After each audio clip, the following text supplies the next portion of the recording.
राजेश मिश्रा और इस समय आप हमारा खास प्रोग्राम देख रहे हैं सच तो। नमस्कार, सत श्री अकाल, बिस्मिल्लाहिर्रहमानिर्रहीम, अल्हम्दुलिल्लाह रब्बिल आलमीन, अस्सलाम वालेकुम रहमतुल्लाहि व बरकातुहू। दोस्तों, मैं हूँ राजेश मिश्रा और आप इस समय देख रहे हैं मातृभूमि टीवी। और साथियों, आज मैं बात कर रहा हूँ हीरा गोल्ड कंपनी के बारे में। दोस्तों, जिस तरीके से आप लोग जानते हैं कि हीरा ग्रुप ऑफ कंपनीज़ का जो सुप्रीम कोर्ट ऑफ इंडिया का जो डेट मिला था वो 14 मई की डेट मिली थी। और साथियों, मैं आपको बताना चाहता हूं कि लॉकडाउन की वजह से 14 मई को सुप्रीम कोर्ट ऑफ इंडिया में इस केस की सुनवाई नहीं हो सकी है और अभी अगली ऑनलाइन डेट भी नहीं दिखा रही है।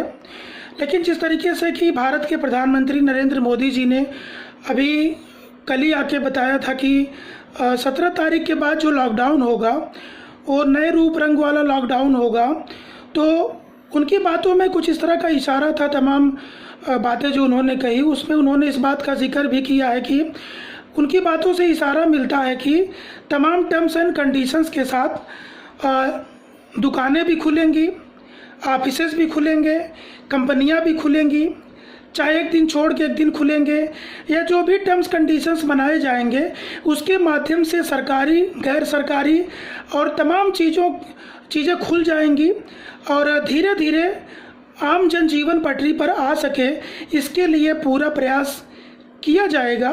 उनकी बातों में ये इशारा शामिल था। तो साथियों, उसी बिना पर मैं आपको बता रहा हूं कि 18 तारीख के बाद से सुप्रीम कोर्ट ऑफ इंडिया कुछ नए तौर तरीकों से अपना रेगुलर काम स्टार्ट करेगा, इसकी पूरी संभावना जताई जा रही है। तो साथियों, जैसे ही इसकी नेक्स्ट ऑनलाइन डेट बताई जाएगी या कोर्ट अगर खुल जाता है तो नई डेट लेने के लिए, इमीडिएट डेट लेने के लिए हीरा ग्रुप ऑफ कंपनीज़ की लीगल टीम के द्वारा क्या कदम उठाए जा रहे हैं और क्या प्रयास किए जा रहे हैं, इस बात की जानकारी मैं पहली फुर्सत में आकर के मातृभूमि टीवी के ज़रिए आपको एक ऑथेंटिक जानकारी देने का पूरा प्रयास मैं करूंगा। साथ ही दूसरी बात है कि बॉम्बे हाई कोर्ट के अंदर भी पिटीशन डाली गई थी और केस जो है वो रिजेक्ट नहीं हुआ है, डिस्पोज ऑफ हुआ है। जिस तरीके से कि आप honourable supreme court of India के जो हीरा ग्रुप ऑफ कंपनीज़ के एडवोकेट हैं अवतार सिंह रावत साहब, उन्होंने खुद अपने मुंह से बयान किया है, ये जानकारी दी है कि वो केस डिस्पोज ऑफ हुआ है, केस रिजेक्ट नहीं हुआ है। तो साथियों, कई बार लोगों का ऐसा कहना है कि इसमें MPID में बेल नहीं मिल रही थी तो केस में क्या हाई कोर्ट में क्यों डाला गया था, या सेशन कोर्ट से कोई राहत नहीं मिलने वाली थी तो सेशन कोर्ट में केस क्यों नहीं डाला गया था। देखिए साथियों, मैं एक वकील का बेटा हूँ और उस हैसियत से, उस जानकारी के आधार पर मैं आपको बताने का प्रयास कर रहा हूँ कि जैसे सुप्रीम कोर्ट में जाने के पहले हाई कोर्ट में जाना पड़ता है, हाई कोर्ट में जाने के पहले सेशन कोर्ट में जाना पड़ता है, उसी प्रक्रिया का पालन इस मामले में किया गया। पहले से थाने बॉम्बे सेशन कोर्ट पे अप्लाई किया गया, जब वहाँ पर केस रिजेक्ट हुआ तो फिर हाई कोर्ट में गए, हाई कोर्ट में केस को डिस्पोज ऑफ किया है, रिजेक्ट नहीं किया है। अच्छा, इसका क्या बेनिफिट होगा वो मैं आपको बताने की कोशिश कर रहा हूँ कि जैसे आप लोग को पता है कि कोविड-19 का मामला पहले तो नहीं था, कोविड-19 का मामला अभी आया है। तो जब पहली बार सुप्रीम कोर्ट ऑफ इंडिया ने सर्कुलर जारी किए तब उन्होंने कहा कि भाई 11,000 कैदियों को छोड़े जाएंगे। उसके बाद परिस्थितियां थोड़ी सी बदली, तब ये कहा कि अब और 17,000 कैदियों को छोड़े जाएंगे। तो साथियों, अगर कोविड-19 का मामला और भयानक अगर होता है तो सुप्रीम कोर्ट ऑफ इंडिया की कोई और नई गाइडलाइन भी आ सकती है। आप लोग समझ सकते हैं कि मैं क्या कहने का प्रयास कर रहा हूं कि अगर इस तरह की कोई परिस्थिति आती है तो नई गाइडलाइन का दूसरा आंकड़ा होगा, दूसरी टर्म्स एंड कंडीशंस होंगी। तो अगर आपके पास हाई कोर्ट में केस चल रहा है या कोई जजमेंट आपके पास है और सुप्रीम कोर्ट ऑफ इंडिया का कोई नया सर्कुलर अगर आता है तो तुरंत आप उस सर्कुलर का बेनिफिट ले सकते हैं और आपा के बाहर आने का रास्ता साफ हो सकता है। इसीलिए लीगल टीम अपनी तरफ से पूरा प्रयास कर रही है। दूसरी बात साथियों, देखिए अवतार सिंह रावत साहब ने एक बहुत इम्पॉर्टेंट बात कही है। उन्होंने अपने ऑडियो में ये कहा है, उन्होंने इन्वेस्टर्स की बात कही है। उन्होंने कहीं पर कंप्लेनर और नॉन कंप्लेनर की बात उन्होंने नहीं कही है। ये सुप्रीम कोर्ट ऑफ इंडिया के जो हीरा ग्रुप ऑफ कंपनीज की लीगल टीम के एक सीनियर एडवोकेट है, ये उनके द्वारा दिया गया बयान है। सबको समझना होगा कि उन्होंने सारे इन्वेस्टर्स की बात की है, उन्होंने किसी कंप्लेनर या नॉन कंप्लेनर की बात उन्होंने नहीं कहा है। इसका मतलब साथियों ये होता है कि जो लीगल टीम है वो आपा को बाहर निकालने के साथ साथ जो 1,72,000 हीरा ग्रुप ऑफ कंपनीज के इन्वेस्टर्स हैं, फैमिली मेंबर्स हैं, उनके बारे में भी सोच करके अपना काम कर रही है। साथियों, मैं आपको एक बात और भी बताना चाहता हूँ कि इस समय चाहे वो मुंबई की लीगल टीम हो, चाहे वो तेलंगाना की लीगल टीम हो, कर्नाटका की लीगल टीम हो, केरला की लीगल टीम हो, इस समय सुप्रीम कोर्ट ऑफ इंडिया की जो लीगल टीम है, सब लोग आपस में मिलजुल करके एक दूसरे से राय मशविरा करके काम कर रहे हैं। साथियों, मैं आपको एक बात और भी बताना चाहता हूँ कि जिस तरीके से जो दुश्मनाने हीरा हैं, वो लोग लीगल के बारे में भी जानकार हैं, कोर्ट कचहरी के भी जानकार हैं, बहुत हाई प्रोफाइल माइंड इस केस में लगाया था। जिस तरीके से अवतार सिंह रावत साहब ने एक बात का जिक्र किया था कि इसमें 409 नहीं लगता है, ये तो जब आर्ग्यूमेंट होगा, केस का ट्रायल होगा, उस समय तमाम चीज़ आर्ग्यूमेंट में सारी बातें आएंगी, ये बातें रखी जाएंगी। देखिए, पुलिस जब अरेस्ट करती है तो जो धाराएं लगा देती है उस पर भी बहुत सारा आर्ग्यूमेंट कोर्ट के अंदर होता है और तमाम धाराओं को हटा लिया जाता है। एक चीज़ आप लोग और भी गौर किए होंगे, जिन लोगों को कोर्ट के अंदर से बाइज्जत बरी किया जाता है तमाम मामलों में, भारतवर्ष के तमाम कोर्टों से, उनके ऊपर भी तो आखिर चार्जशीट फाइल हुई रहती कि नहीं हुई रहती है, उनका भी इन्वेस्टिगेशन हुआ रहता है। लेकिन फैसला किसके हाथ में होता है? फैसला कोर्ट के हाथ में होता है। पुलिस क्या कह रही है वो जुडिशरी का एक पार्ट है, लेकिन जजमेंट वो होता है जिसे जज सुनाता है। जज सारे पक्षों की बात सुनते हैं, फिर वो अपने कोर्ट के हिसाब से, लॉ के हिसाब से, अपने माइंड के हिसाब से फैसला लेते हैं। ये जरूरी नहीं है कि जो आरोप लगाए गए हैं वो सब सिद्ध हो जाते हैं। ये जजमेंट का प्रोसेस है, कोर्ट की प्रोसीडिंग है। आने वाले समय के साथ साथ बहुत जल्द इसमें जजमेंट आएगा। आप लोगों ने काफ़ी दिन तक सब्र किया है, आप सब परेशान हैं, इसमें कोई दो राय नहीं है। रमज़ान, दूसरा तीसरा रमज़ान आ गया है, बिल्कुल सही बात है, और ये परेशानी बिल्कुल पूरी तरीके से जायज़ है। अगर इसे कोई गलत ठहराता है तो गलत है, बिल्कुल ये परेशानी आपकी सही है। ये परेशानी जल्दी से हल हो जाए, इसीलिए सारे लोग मेहनत कर रहे हैं। दुश्मनाने हीरा इस मामले में कामयाब ना हो, जल्दी से जल्दी इस मामले में फैसला आए, आपा जल्दी से जल्दी बाहर आए, आप सभी को आपकी अमानतें वापस मिले। आखिर इसीलिए तो काम हो रहा है, इसीलिए तो काम किया जा रहा है। इसमें किसी का अपना कोई व्यक्तिगत मफाद नहीं है, कोई अपने किसी व्यक्तिगत बेनिफिट के लिए काम नहीं कर रहा है। मेरा अपना ये मानना है कि आपा को गलत तरीके से फंसाया गया है। मेरा ये मानना है कि जिस कंपनी से लाखों लोगों को रोजगार मिल रहा था, कई वर्षों से बेनिफिट मिल रहा था, 15 साल से ज़्यादा कंपनी काम कर रही है,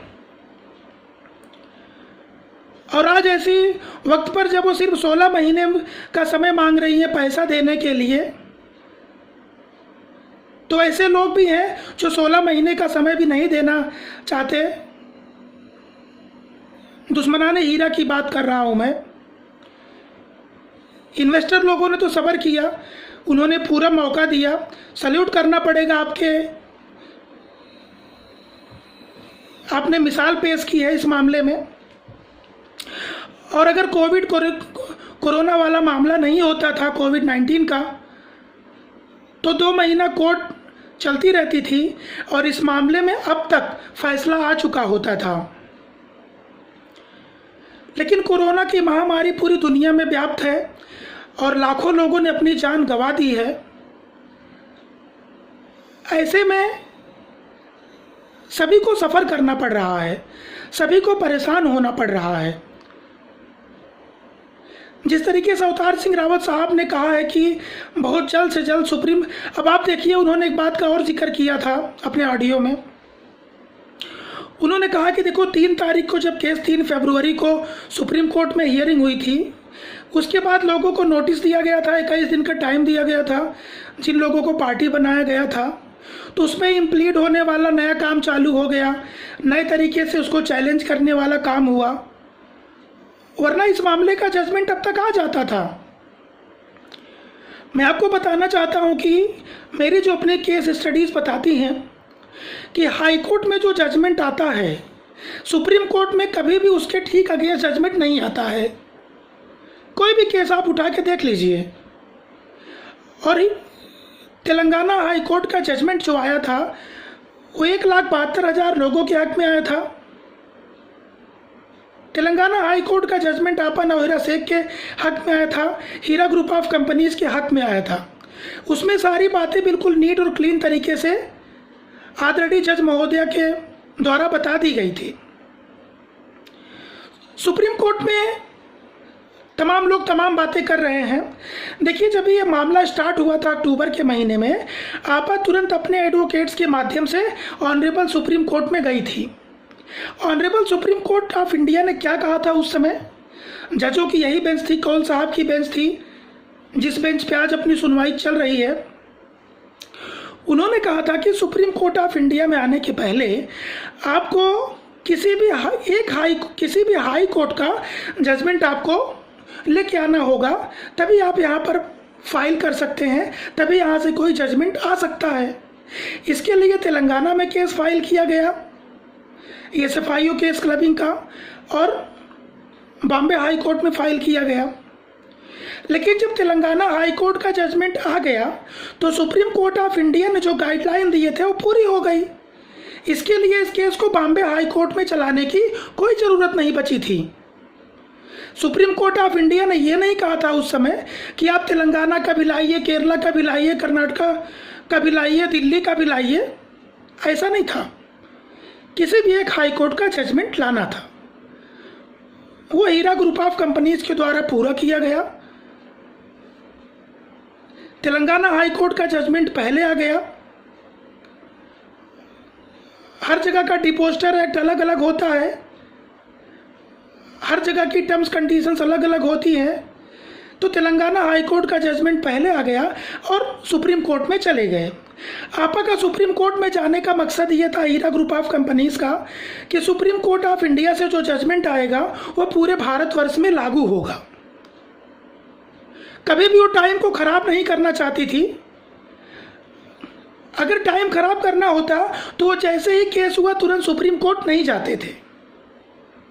सेशन कोर्ट, हाई कोर्ट में लंबा समय लगता है। हाई कोर्ट 30 से ज़्यादा हाई कोर्ट है देश के अंदर, और सेशन कोर्ट जोड़ेंगे तो गिनती करना मुश्किल है। तो सुप्रीम कोर्ट ऑफ इंडिया का जजमेंट पूरे भारतवर्ष में लागू होता है। इसके लिए सुप्रीम कोर्ट ऑफ इंडिया तुरंत गए थे। लेकिन जब सुप्रीम कोर्ट के द्वारा यह कहा गया कि आप हाई कोर्ट का जजमेंट लेके आइए, तो उस कंडीशन को भी पूरा किया गया और माशाअल्लाह से जजमेंट 1,72,000 इन्वेस्टरों के हक में आया, आपा के हक में आया, हीरा ग्रुप ऑफ कंपनीज के हक में आया। तो साथियों, इसमें थोड़ा वेट करने की और ज़रूरत है। जैसे कि आप लोग जानते हैं कि सुप्रीम कोर्ट का फैसला अब तक आ चुका होता था।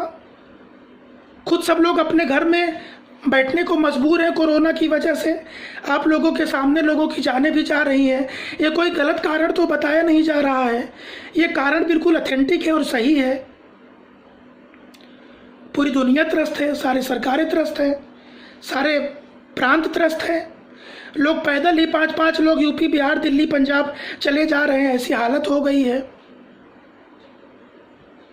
तो अगर आज ऐसी कोई बुरी परिस्थिति आई है तो थोड़ा सा ये इम्तिहान की घड़ी है और इस एग्ज़ाम को हमें पास करना होगा। ये समझो कि एग्ज़ाम का आखिरी पेपर चल रहा है। जैसे किसी में 6 सब्जेक्ट होते हैं और 5 सब्जेक्ट पूरा कर लिया, 6वां सब्जेक्ट आ गया है, तो थोड़ा सा हमें और सब्र का मुजाहिरा करना होगा। और साथ ही और भी जो तमाम बातें उठ रही है, देखिए जब सुप्रीम कोर्ट ऑफ इंडिया के एडवोकेट ने आकर के अपना रिप्लाई दे दिया है तो इस पर थोड़ा सा हमें मुतमईन रहने की ज़रूरत है। उनके जवाब में बहुत सारी चीज़ें शामिल हैं। हर तरह से आपा को बाहर निकालने की पूरी कोशिश की जा रही है और आपा ने अपने, चाहे ऑन कैमरा चाहे ऑफ कैमरा, उन्होंने हमेशा एक बात कही है कि उन्हें 16 महीने का समय चाहिए। एक बात उन्होंने कहा है, उन्होंने अपने एफिडेविट में इस बात का भी जिक्र किया था कि मैं अपने आखिरी सांस तक, ऊपर वाला मतलब तब तक मेरे साथ कुछ भी ऐसा न करे जब तक कि मैं लोगों का 1-1 रुपया अदा न कर दूं। दूसरी बात उन्होंने ये भी कहा है कि सुप्रीम कोर्ट का जो भी जजमेंट आएगा उसको तुरंत एक्सेप्ट करके और अपना अगला स्टेप उठाएंगे। तो साथियों, हमें देखिए हम एक लोकतांत्रिक देश में रहते हैं तो कानून पे भरोसा करना पड़ेगा। सुप्रीम कोर्ट सबसे बड़ी कोर्ट है। जब आपने सेशन कोर्ट का इंतज़ार कर लिया, हाई कोर्ट का वेट कर लिया, तो सुप्रीम कोर्ट में अब इसमें ज़्यादा वक्त नहीं लगेगा और इंशाअल्लाह 17 तारीख के बाद से सुप्रीम कोर्ट के भी काम शुरू हो जाएंगे, इसकी पूरी उम्मीद है, जो सूत्रों के हवाले से खबर मिल रही है। और तमाम लीगल टीम के लोग आपा से और जेल के बाकी डिपार्टमेंट से संपर्क करते रहते हैं। आपा बिल्कुल ठीक है, इस समय घबराने जैसी कोई बात नहीं है। और दूसरी बात साथियों, मैं आपको एक बात और भी बताना चाहता हूं कि आप लोग जानते हैं तमाम जो बातें चल रही हैं उसके ताल्लुक से मैं आपको बता रहा हूं कि आप एक छोटा सा रूम का एग्रीमेंट भी बनाने जाते हैं तो उसमें 10-15 प्रकार के क्लॉज होते हैं, तमाम प्रकार की बाइंडिंग्स होती हैं। आप एक पार्टनरशिप डीड बनाने जाते हैं तो पार्टनरशिप डीड में 20 प्रकार के उसमें सेक्शंस होते हैं, तमाम प्रकार की बाइंडिंग्स होती हैं। इतनी बड़ी कंपनी जो पूरे भारतवर्ष में इतने सालों से चल रही थी, वो भी किसी नियम कानून, किसी सिस्टम के हिसाब से चल रही थी, तो इसमें कोई घबराने वाली बात नहीं है। और थोड़ा सा वेट करने की ज़रूरत है। देखिए उस तरफ से दुश्मनाने हीरा रोज कोई न कोई ऑडियो वीडियो बनाते रहते हैं और आपके सामने आते रहते हैं, लेकिन साथियों देखिए आज हमको कोर्ट पे ट्रस्ट करना होगा, सबको कोर्ट पे ट्रस्ट करना होगा। किसी ऑडियो वीडियो से जजमेंट नहीं आने वाला है, न तो राजेश मिश्रा के वीडियो से जजमेंट आने वाला है और न तो और किसी के वीडियो से, ऑडियो से जजमेंट आने वाला है। जजमेंट सुप्रीम कोर्ट से आने वाला है और थोड़ा सा इंतज़ार और बाकी है, थोड़ा सा, इसमें ज़्यादा समय अब नहीं लगेगा। कुछ लोग बोलते हैं इतने साल लगेगा, उतने साल लगेगा, ऐसा नहीं है। ऐसे आपको मालूम होगा तेलंगाना हाई कोर्ट में जब केस चल रहा था तो रोज लोग रात को आके बोलते थे इसमें अभी 8 साल लगेंगे, इसमें अभी 10 साल लगेंगे। 5 महीने में जजमेंट आया कि नहीं आया? सुप्रीम कोर्ट में जब हाई कोर्ट का जजमेंट आ जाता है तो सुप्रीम कोर्ट में कोई मंदिर मस्जिद और धर्म और जाति वाला मामला नहीं है। सुप्रीम कोर्ट में कम से कम हियरिंग में जजमेंट आता है और जिस प्रकार जो भी इंटरफियर, जो भी इम्प्लीट उसके अंदर किया गया है, उसका भी केस के जजमेंट पे कोई बड़ा इफेक्ट नहीं होगा। मैं तो कहता हूँ कि 1% का भी इफेक्ट नहीं होगा, क्योंकि वो सारे लोग तेलंगाना हाई कोर्ट में भी पार्टी थे, कोई नई बात नहीं हुई है। एक आध हियरिंग आगे पीछे खींच ले सकते हैं, लेकिन जजमेंट पे कोई ज़्यादा असर नहीं आएगा, इसकी मुझे पूरी उम्मीद है। तो साथियों, आज जो माहौल है उसमें अपने आप को समझने की ज़रूरत है, अपने लोगों को समझाने की ज़रूरत है। और रमज़ान का पाक महीना इस समय चल रहा है, तमाम लोग बहुत परेशान हैं, किसी को इफ्तारी तक करने की व्यवस्था नहीं है, किसी के घर में खाने के लिए लॉकडाउन की वजह से काम धंधा भी लोगों का बंद हो गया है पूरी तरीके से, कोई आमदनी नहीं है। सब कोई सरकारी नौकर तो है नहीं कि आधी तिहाई पगार मिल जाएगी तो भी उनका काम चल जाएगा।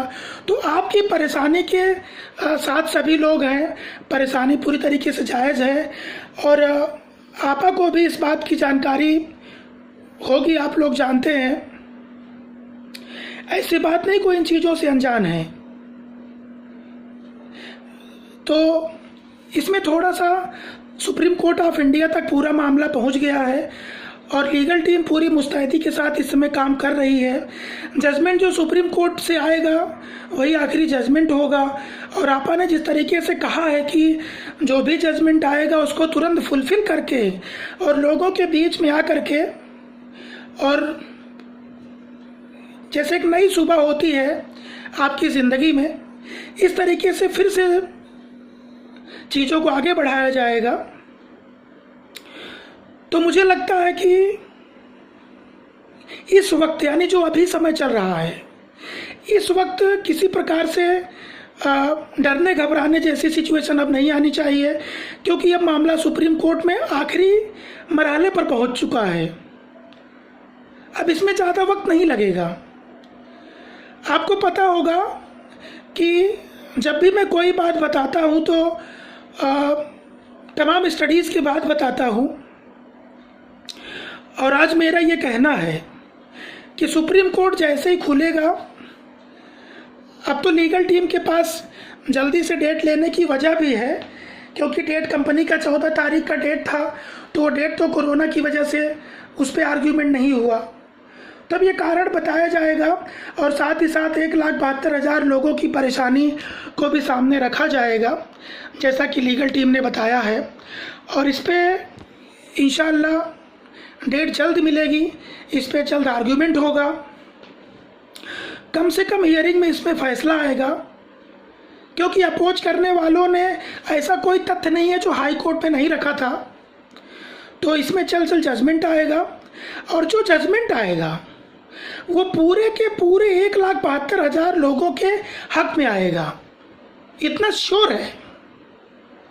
इसमें अगर कोई ऐसा बोलता है कि सुप्रीम कोर्ट का जजमेंट कंप्लेनरों के हक में आएगा, या सुप्रीम कोर्ट का जजमेंट जो है वो जिन्होंने नॉन कंप्लेनरों के हक में आएगा, ये कंप्लेनर नॉन कंप्लेनर क्या होता है भाई? सब कंपनी के इन्वेस्टर हैं।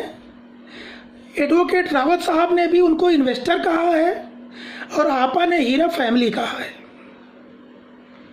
और मैंने कभी भी आज तक, जब से मैं हीरा ग्रुप में ऑडियोज़ वीडियोज़ के माध्यम से आपको अपडेट दे रहा हूँ, कभी भी मैंने किसी के इन्वेस्टर के खिलाफ कोई बयान नहीं दिया है। ये मैं आपको बताना चाहता हूँ, किसी के खिलाफ भी नहीं। क्यों?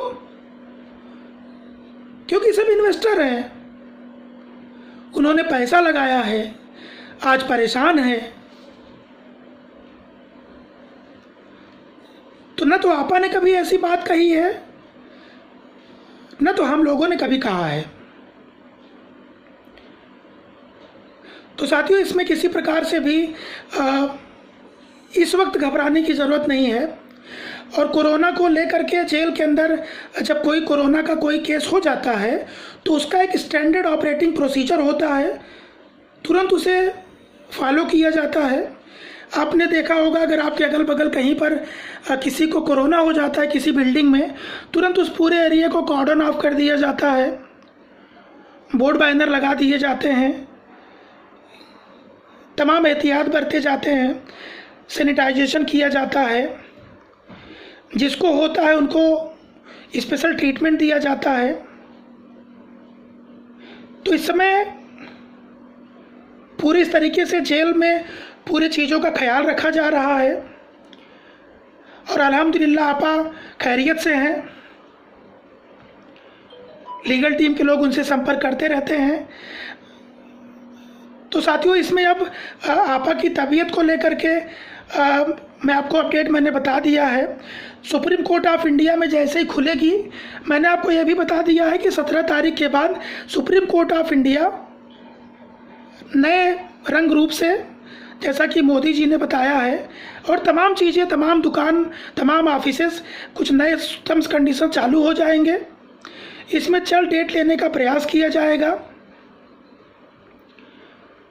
और आप लोगों को जल्द से जल्द राहत मिले,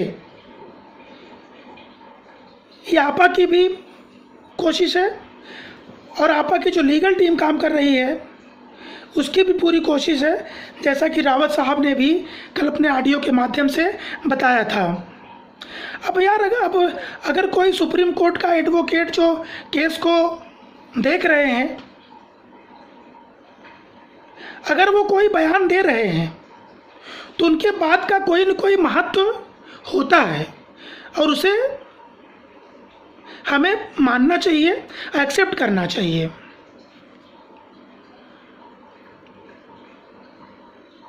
तो साथियों, इसमें मैं बार बार एक बात ये दोहरा इसलिए रहा हूँ क्योंकि काफ़ी एक ऐसा माहौल चल रहा है, लोगों के दिमाग में एक अनसिक्योरिटी सी फील हो रही है। तो लाजमी है, अनसिक्योर्ड फील करना लाजमी है, क्योंकि कोविड-19 की जो वबा चल रही है इससे परेशानी है, इससे कोई झुठला नहीं सकता। लेकिन अपने हीरा ग्रुप ऑफ कंपनीज के मामले में मैंने आपको तबीयत को लेकर के भी बता दिया है और लीगल टीम भी वर्क कर रही है। इंशाल्लाह 17 तारीख एकदम नज़दीक आ चुकी है। उसके बाद इसमें जल्द से जल्द स्टेप लिए जाएंगे और मैं आपसे वादा करता हूँ एकदम ऑथेंटिक अपडेट के साथ। अब मैं ये नहीं बोल रहा हूँ कि बाकी लोग ऑथेंटिक अपडेट नहीं देते हैं, मैं सिर्फ मेरे लिए बोल रहा हूँ कि मैं कोशिश करूँगा एकदम परफेक्ट और सही जानकारी आपके सामने रखूँ, जो बिल्कुल आईने की तरह साफ हो, ट्रांसपेरेंट हो,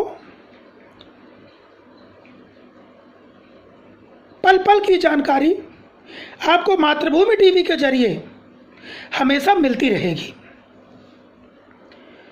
तो साथियों, मैं आप सभी लोगों से यही से लेता हूँ विदा। तब तक आप लोग मेरे चैनल को लाइक कीजिए, सब्सक्राइब कीजिए, लोगों के साथ शेयर कीजिए और देखते रहिए मातृभूमि टीवी। अल्लाह हाफिज़, जय हिंद।